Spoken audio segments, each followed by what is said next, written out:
Il y a quelques semaines, j'ai fait une découverte en lisant l'Évangile de Marc, les récits de la Passion. J'ai réalisé que lorsque Jésus était à Jérusalem, le soir, il habitait à Béthanie, c'est-à-dire en banlieue. Et tous les jours, il allait à la ville, au temple, en général pour se disputer avec les religieux ou pour enseigner les foules. Et puis le soir, il retournait dans sa banlieue. Ce détail est géographique, mais il pourrait aussi avoir un sens théologique, car c'est souvent dans les marges que se joue l'essentiel. Cette question d'ailleurs pourrait interroger les églises, notamment les églises historiques, qui traditionnellement, pour des raisons historiques justement, sont implantées dans les centres-villes et peu présentes dans les banlieues.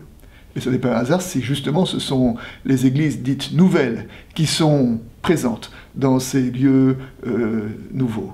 Je me souviens du maire d'une commune de banlieue, une grande commune de plus de 50 000 habitants, qui me disait que pour lui, le protestantisme, c'était l'église pentecôtiste qui était dans sa ville, laquelle église avait une activité diaconale assez importante. Étymologiquement, le mot banlieue vient du mot ban.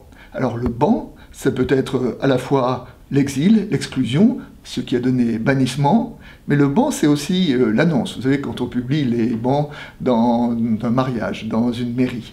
Le mot a donné abandon, mais il a aussi donné aubaine.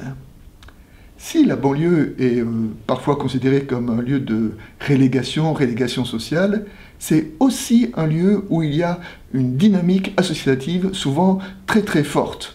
On témoigne dans le Réforme de cette semaine, le dossier que nous avons consacré au quartier nord de Marseille.